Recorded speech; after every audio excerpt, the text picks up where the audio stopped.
Graphic design? Can you make a living at that?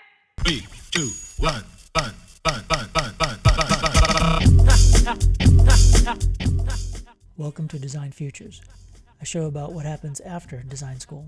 I'm Chris St. Cyr, and my guest on this episode is Nelson Couto. How are you?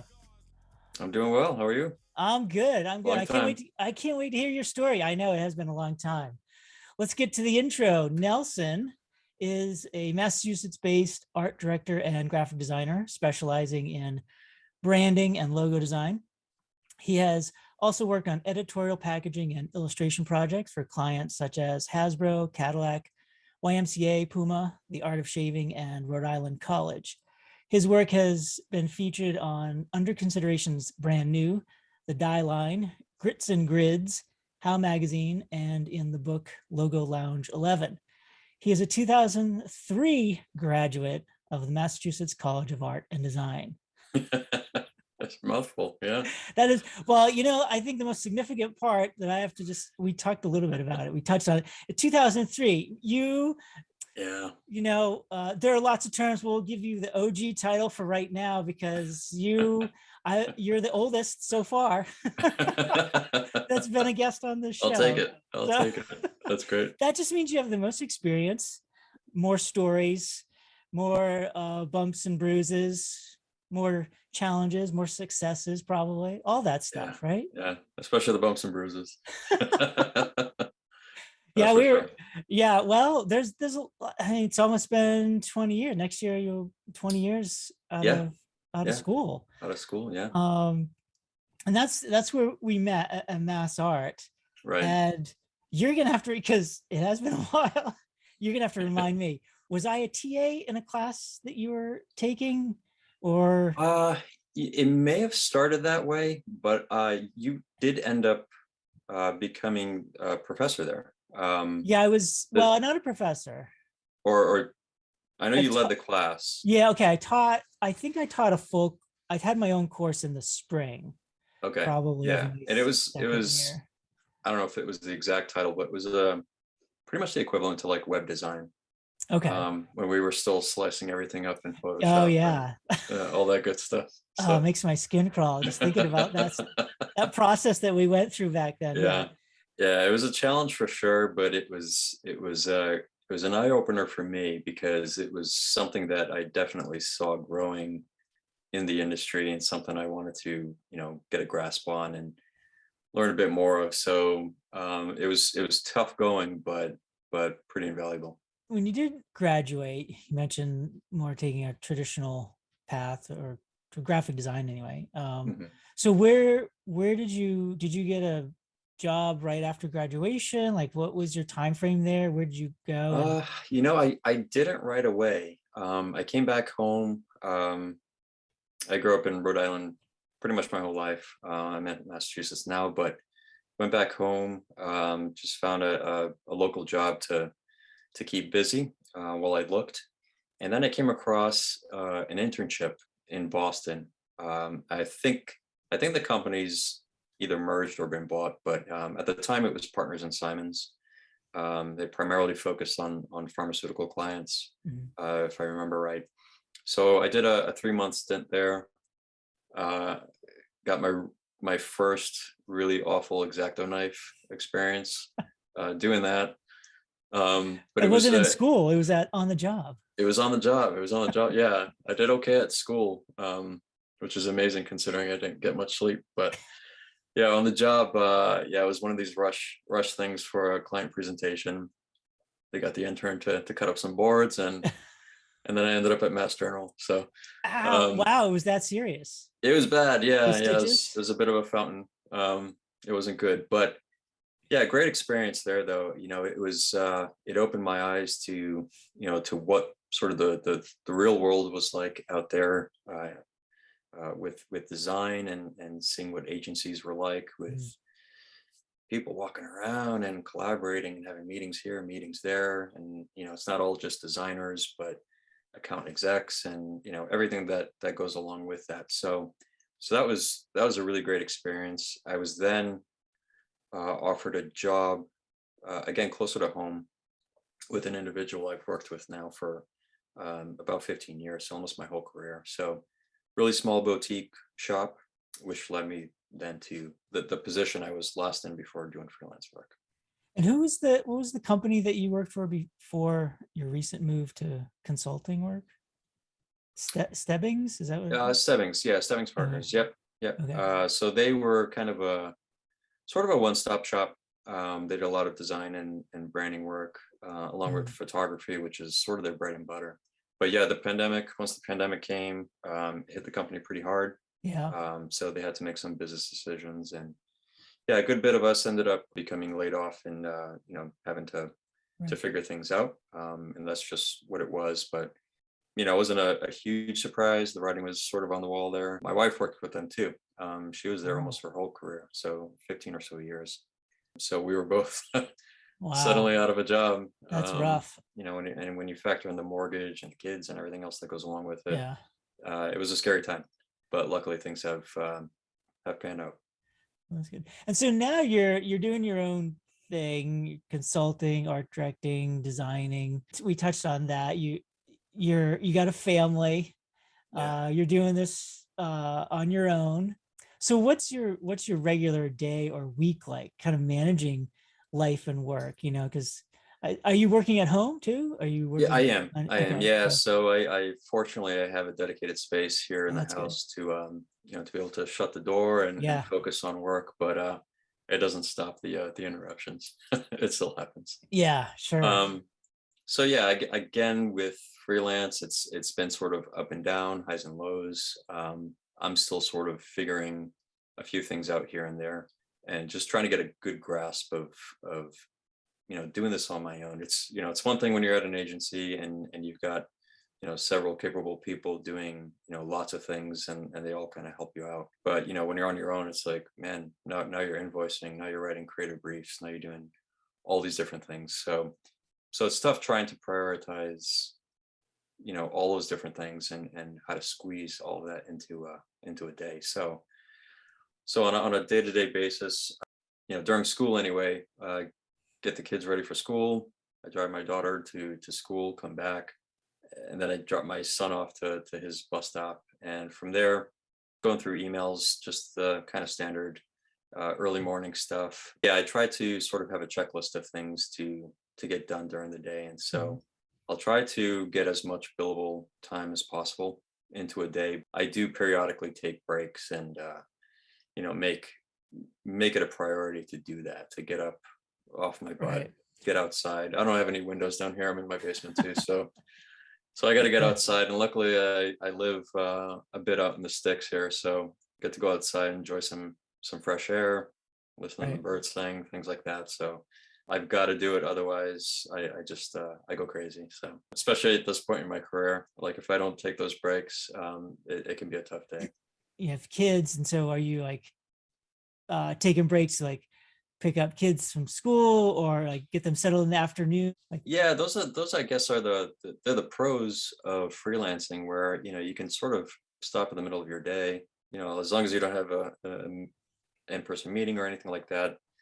You can just kind of say, all right, I'm done for an hour, gonna go hang out with the kids, pick them up, and then if I have to jump on something at 6-7 o'clock again, just to get things going, that's sort of the beauty of it. So yeah, so the days are kind of irregular because of that, but I don't necessarily mind it. I feel it's actually it's better for that work-life balance that I was kind of in search of. So so that's nice.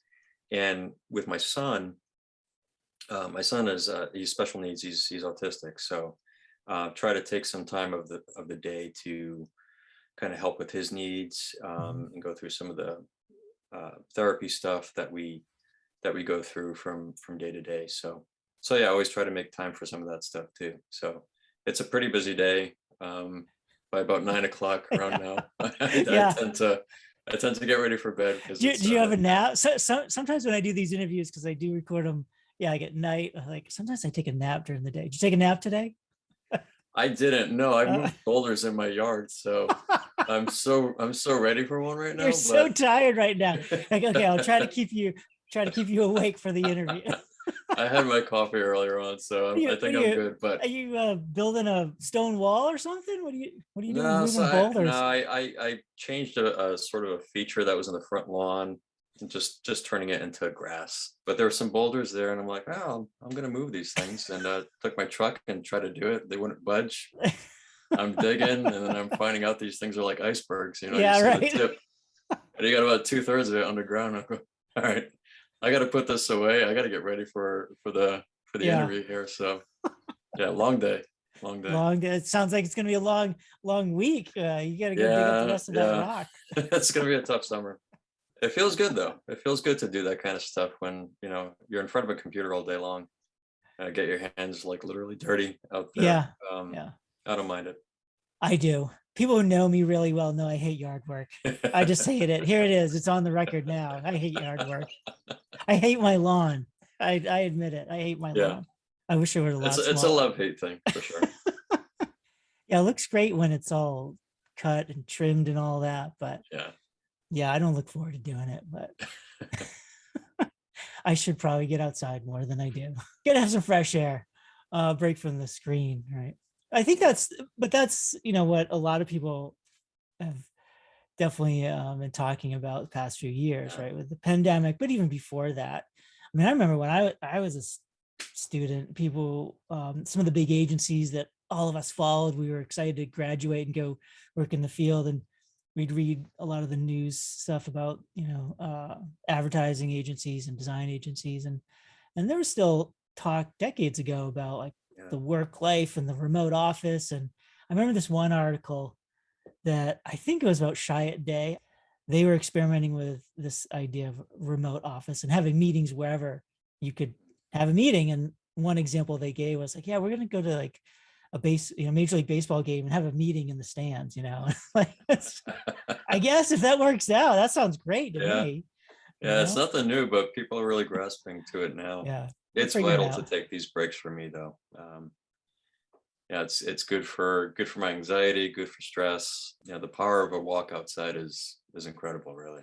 So you're doing this consulting. So when you're during your day or your week, you talk about like making lists or schedules, like do Mhm. you have certain days or times of days when you're focused, say, like on new business development, as opposed to just like hands-on design work, or Yeah, other aspects of the job? yeah. I mean, that very early on, I was much more focused on new business. It's not like I was necessarily starting from scratch. I had lots of colleagues, networking, just stuff over my 17 or so years that I've developed those relationships. So Mhm. so that was really helpful for me. But yeah, early on, I try to focus on new business, building a website. I didn't even have a website up until I was laid off. So I said, what am I doing? I'm 40. I got to get a website up here. This is ridiculous. So, but fortunately, at that point, I've built up enough of a body of work where I could Mhm. kind of cherry pick some projects and include that. So, but yeah, it's been a little sort of spontaneous. There are times where I try to focus even on just social media posts and things of Mhm. that nature, things like that. So, just trying to get a grasp on some of those things, and I'm still figuring out a few that here and there. But I'm learning as I go, and even at this point, still keeping my eye out on potential full-time fits Yeah. somewhere. If the position's right, if it feels like a good fit, Right. if it allows me that work-life balance I'm looking for, all those little factors. But yeah, if the stars align and it's a good spot, then I'll certainly consider it. But yeah, in the meantime, still figuring out Well, I some of the mean, freelance if stuff. anybody's listening to this episode and needs an art director, I got a guy. I know a guy. And Right. I can't imagine that you wouldn't be snatched up Yeah. quickly, Yeah, and it's So one of those things where I am becoming, somewhat picky too. I mean, yeah. it's one of these things where I have had talks and interviews and things like that, but it just didn't seem necessarily like the greatest fit for me. So Right. I feel like if I'm gonna make that kind of jump, then it's got to feel right. Yeah. It might be a different story if I was an early, a young designer, in my 20s and Mhm. just looking for experience. I have that now, so Right. trying to be a little bit more picky about where I go. Sure, of course. Yeah. So on the client side, you have to work with clients, you have to find new clients. Yeah. What, from your perspective, what are some red flags as far as like when you maybe meet somebody for the first time, or somebody's interested in working with you? What are some things that, from your experience, that other designers should look out for if they're just starting to do this too? I could think of a few. One of the first, I mean, if one of the first things they ask is how much things cost, for me, that's always a little bit of a red flag. Anytime I partner with a client, I'd like to kind of approach it like a collaborative relationship where, I try to have them look at me as almost like a partner in their business and not necessarily, a vendor or someone who just needs to get something done for you. It's like Right. I'm honestly trying to help you in any way you can, thrive in your business. So it's important for me that they understand it's a working partnership. And so as long as, they show or understand the value in that partnership, for me, that's always a good thing. But the price asking right away tends to be a red flag. Another is if they come out and say, well, I've worked with two other or three other designers at this point, and I haven't come across like anything I like. That can sometimes be a little bit of a red flag, because you don't quite know the details of why those relationships didn't pan out. Mhm. And so if they couldn't figure things out with the first or second or third designers, then who's to say this one's going to work out? So those are little things to look out for too. Those are the two that for me kind of stand out like right off the bat. And sometimes it's hard to know until you're in on that relationship too. One thing I try to do to kind of weed out anyone that may not be a good fit is have them just fill out questionnaires before we even start work. And I tend to find out pretty quickly whether or not it feels like it's going to be a good fit. Sort of related to that, when once you're working with the client, have you ever had that experience where the client completely shuts you down as far as like the ideas that you're presenting, and it's like, and then how do you overcome that? Like, That's of course the importance of a contract. yes, Getting those in there. I try to set expectations Mhm. pretty early on so that, we try to have as few of those surprises as possible. It's kind of an organic process. I mean, Mhm. you can't necessarily eliminate that part from it. As much as, we try to kind of work with clients in a way that it's like, hey, any kind of solution I create for you is one that I feel will work. It doesn't necessarily mean that you have to personally like it. It's geared towards making your business work, making your Mhm. product work. So I always try to kind of talk in those terms where Mhm. we try to put subjectional mindsets Right. aside. It still happens. I mean, there's Yeah. still sort of the aesthetic component of it all, and Yeah, sure. they still have to like it, right? It still has to look cool. It still has to feel like, it's something unique to them. Yeah, you eventually run into it, and I find that the best way to kind of deal with it is to just continue to have open discussions, Mhm. and just communicate. And I try to be as straightforward and casual when it comes to these conversations. Like just let me know, like what's not working, what Right. don't you Yeah. like, and how can we sort of work to sort of a midway point where we both feel proud of what we're creating together, because it does tend to be pretty collaborative. So I always yeah. find that color is always one of those issues. It's Oh like yeah. people, like, they got a favorite color or they really hate a certain color. Years Yeah. ago when I was worked in-house at a publishing company, I worked with this one editor and he hated this color green. It's like Hmm. couldn't have green on his book covers. Like, yeah, but here it's a book about finance. People expect to see some kind of green. So, I Right. mean, there's like, how many shades of green are there? Yeah, and I still get those, and I think as long as you're in this industry, you'll get it until the day you retire. I mean, Let's take a look at some of your projects. You can tell us about a few of these here. This one, Nines dressing. So what's this project? so this project was for a client who he was actually part of a larger company who was providing salad dressings to wholesale restaurants, so big batch stuff. and he was sort of branching out on his own to create small batch products. And the great thing about his dressings were you didn't have to have them refrigerated, so they could sit out and about until you open them, and then you were good to go. But he wanted to create something that felt distinctly portable. And so he had these five different flavor profiles, and our team worked with copywriters. Our creative director was on this one as well. He worked on the logo and some of the illustration work here. And then I worked on a lot of the packaging layouts. And then when that all came together, it created this really kind of cool, unique, good tasting product that just needed to do well on shelves, because it was going to be on the same shelves as, you know, the big names out there. And so it needed to stand out somehow. And we said, you know what, for this, let's maybe avoid photography altogether. Let's focus on something that feels distinctly different and just work with like geometric shapes and illustrations. And we came up with the name too, nines dressing. So dress to the nines, dress well was another sort of tag that we were using, and it worked really well with this. So it gave it kind of a heightened sophistication that we were kind of hoping for. And yeah, he was able to get these in on what was it, Whole Foods, I believe, and some of the local areas here in Massachusetts. And Blind Tiger, I think I saw it on Instagram. Maybe Yeah, it was Blind like this Tiger. image. Yeah, That was fun. Yeah, that was hand drawn. But Blind Tiger was the initial name for a speakeasy themed bar and restaurant in Boston, in the South End. It was since the name was since changed because of some legalities. They got like a cease and desist on the name.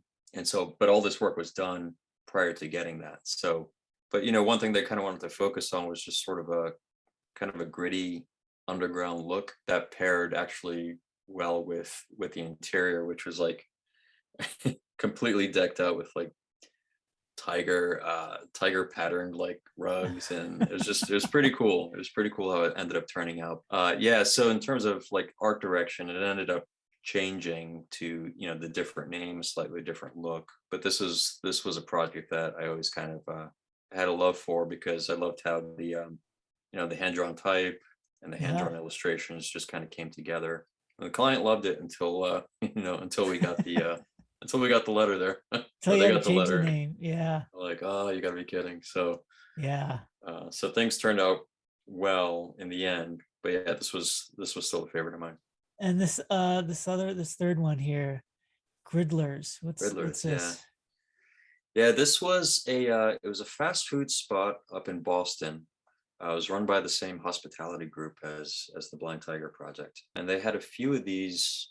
Well, they had one at the time, and they wanted to create a second one that would then become their sort of flagship, where they really kind of did up the space, and they were very kind of focused on local ingredients, the Boston sort of mindset and mentality. So when it came to things like the ads that we're seeing right there, you know, we kind of took a distinct familiar, you know, sort of motherhood, home dog, you know, just kind of bringing Boston into the product. And it was something that they really kind of gravitated to. So we really pushed, you know, photography, like that had to be top notch. So we did a lot of that in-house, did all the illustration work in-house as well. We did all that.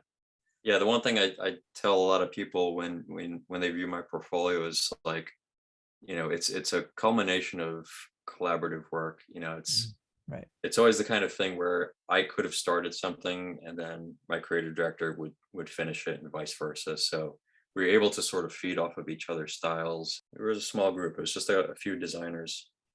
We had a third one here at the time too, who she did a lot of the handwriting work.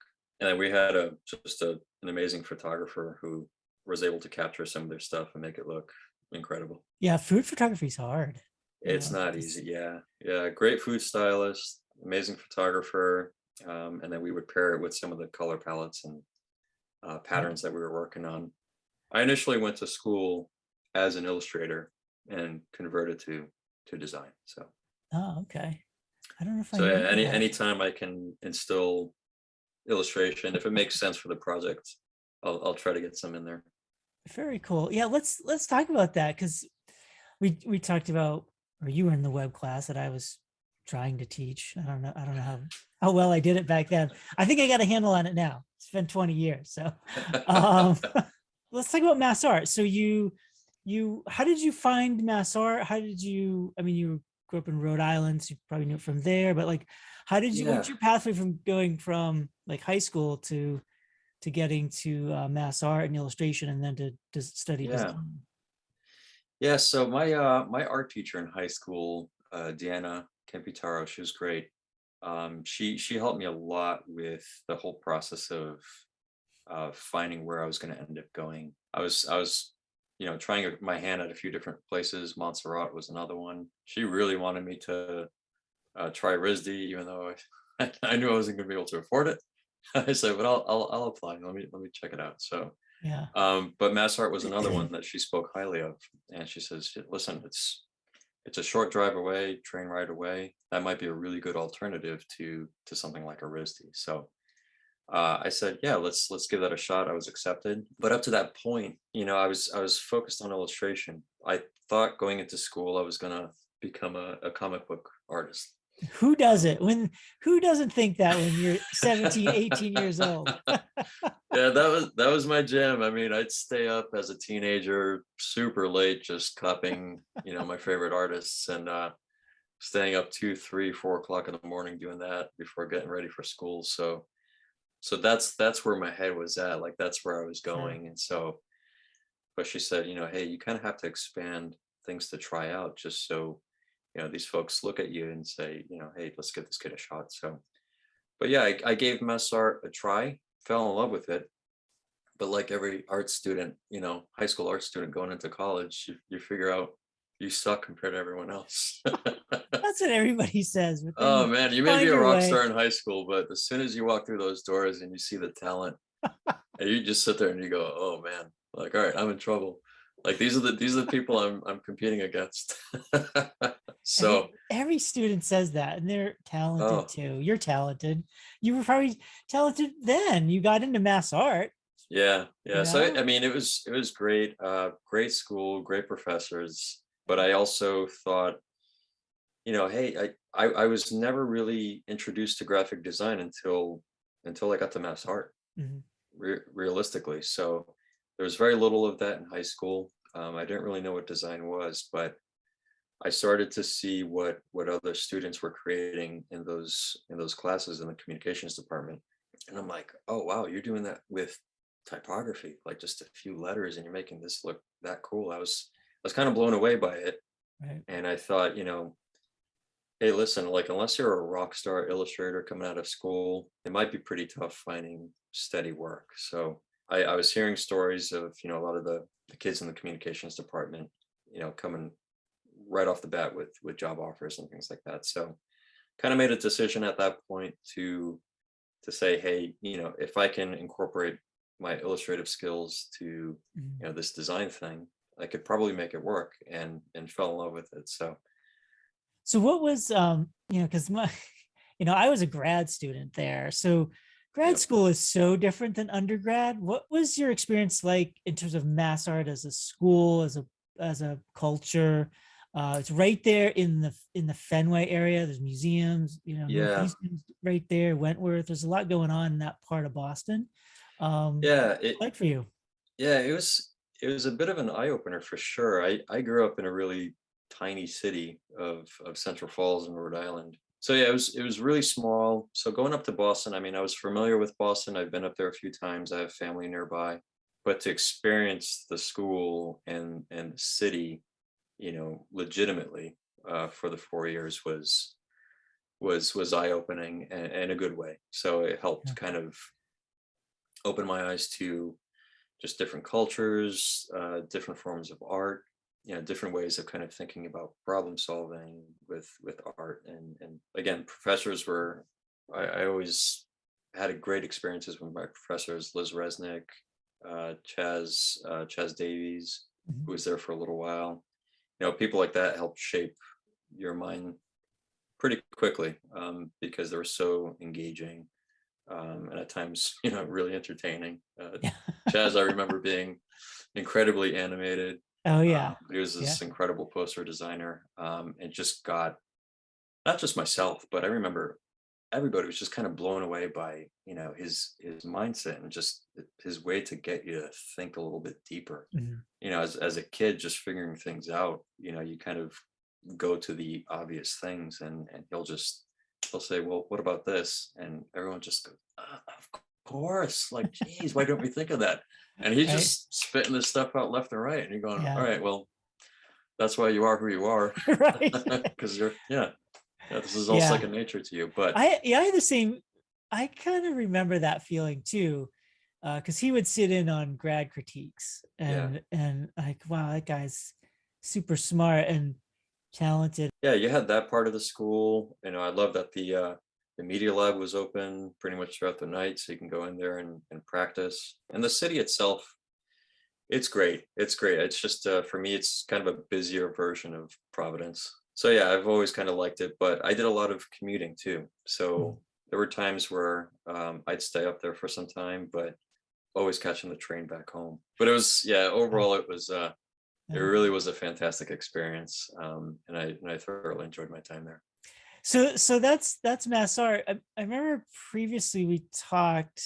Your family is from, is it the Azores? Is that right? Was that like Yeah, this? yeah. My And then parents, my parents are from the Azores. They came okay, over in the '70s, and then myself and all my siblings were born here. My yeah. parents, especially my dad, they kind of grew up as farmers. It was as simple a life as you can really imagine. You grew up in Rhode Island, and your parents came here to this country. So what was your childhood like as far as creativity or art or design, or was that part of it? How did you discover, like, like comic books? What was it like before mass art, being a creative kid? Yeah, I mean, I drew for as long as I can remember.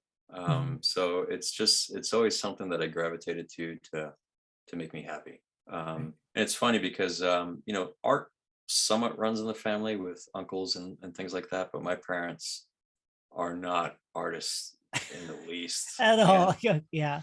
no, They, no, they they're might be in they're their own way. yeah. So I mean, my dad especially was like, you're going to school for what?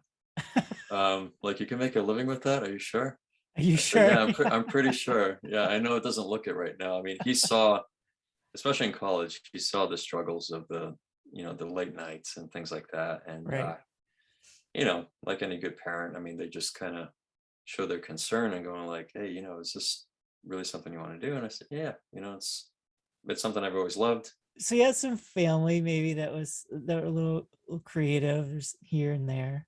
Did you take any art classes or workshops as a kid in your schools, when you were in Um, middle school or high school or anything? Or yeah, not so much necessarily as a kid that I can recall. I know during my high school years, I did end up taking some courses up at Art Institute of Boston. Mhm. That was like a graffiti course, if I remember right. It was weird. I don't know why I took it, but I think I felt like I wanted to try just my hand in something completely different because I was Yeah. doing one thing and kind of one thing only. And I'm like, you know what? Let me just like see what this is all about. Mhm. Just to kind of expand my mindset and how to approach things and how those artists approach that kind of work. And that was actually, I think, like really one of my first kind of introductions to like typography and just in general, just what they were doing with type, where you look at it and you go, I don't I don't see what you wrote there. Like Right. that's English. And they're like, yeah, but you got to follow the flow and this. Yeah, there's all I'm like, kinds of different oh, styles. There's terminology to all of oh, this type. it was incredible Yeah. and totally eye-opening. I love the course, but when they had us working with airbrushes, Oh yeah. this is how you can date me going back now. So we were using Yeah. airbrushes on stuff, and I was awful at it. So I said, all right, newfound respect for these Right. guys and girls out there doing this stuff, and it was incredible. But yeah, so I took that. I did the following year, I think, end up taking a course over at RISD, and that was just more of like a yeah, pre-college course, just like figure drawing or something like that. That was a cool experience because it was also, as a high school, you were in there with some college kids and Right. professors who were kind of blowing us all out of the water. And you mentioned a high school art teacher. So did you take art classes like senior year, junior year of high school, and then build a portfolio to submit to MassArt? Yeah, And as many as I could really throughout yeah, my high school career. So, okay. if I was able to take it as a course, then I took it. We talked a little bit earlier on about you're going for walks and digging in the dirt. Are there other things that you do to sort of take care of yourself in terms of like mental wellness, Yeah. physical?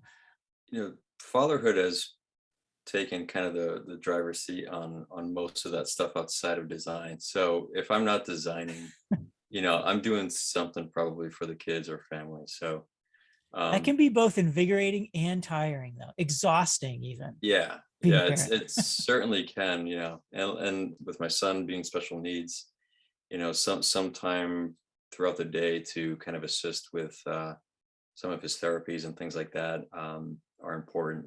Yeah, a lot of time is spent with him, on some of those things and trying to help him out. While at the same time, being there for my daughter and helping her with homework and going outside and shooting some hoops in the driveway. Yeah. It's another way to try to at least stay active. I got plenty to keep me busy outside in terms of the whole dad Yeah. lawn stuff for sure. So Dad lawn stuff. Yeah. Yeah. it's a lot of juggling, and because of the complexity of it all too, I have tried to be much more mindful of where my mind is too. Yeah. So Do you I'll- meditate? I try to do that now in the mornings. Yeah.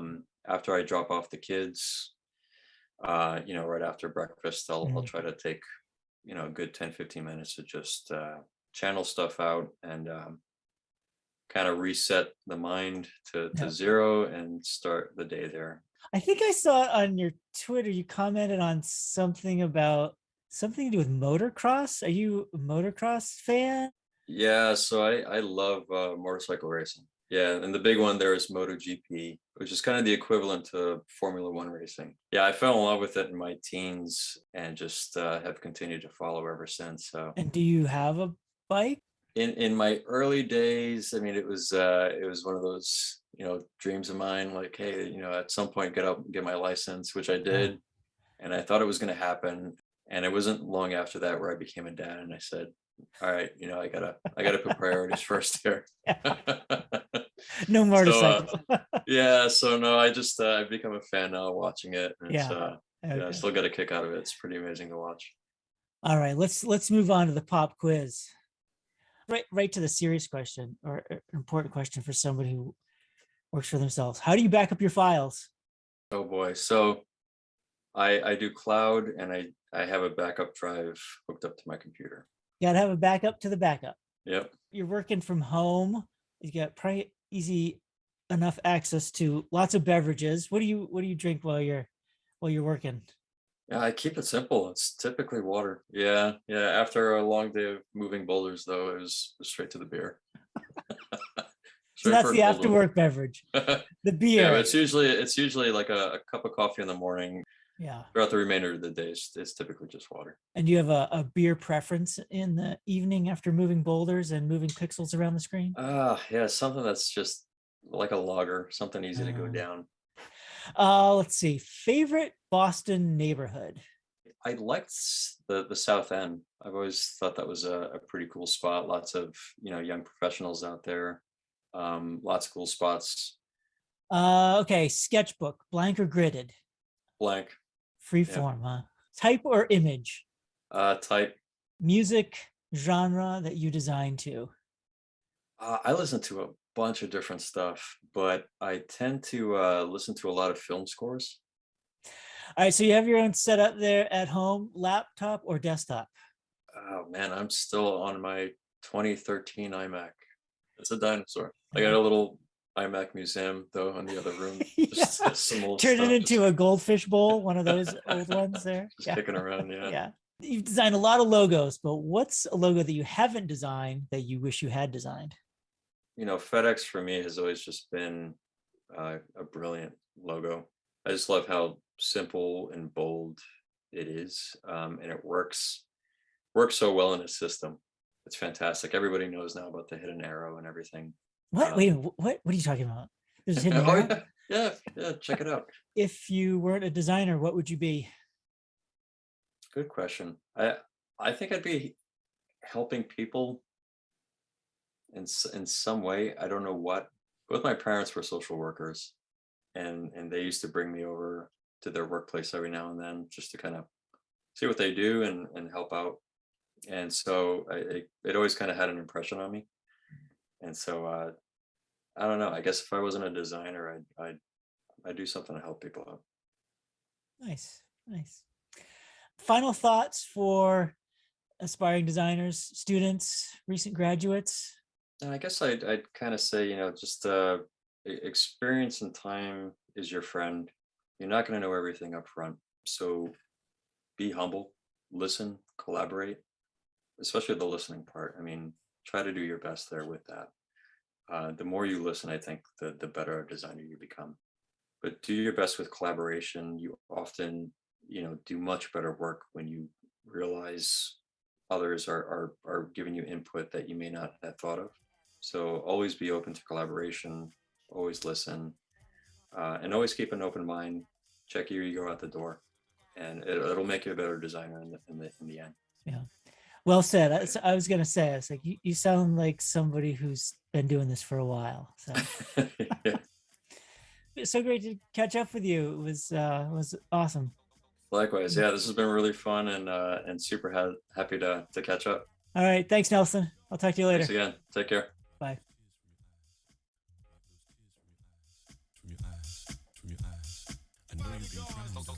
So what do we learn from Nelson? Number one, try something completely different. Try new things, maybe even try airbrushing. Number two, when working with clients, ask questions and set expectations early on in the process. Thanks to Nelson Couto for joining me on this episode. If you have any comments or questions for me or any of my guests, please leave them in the comments.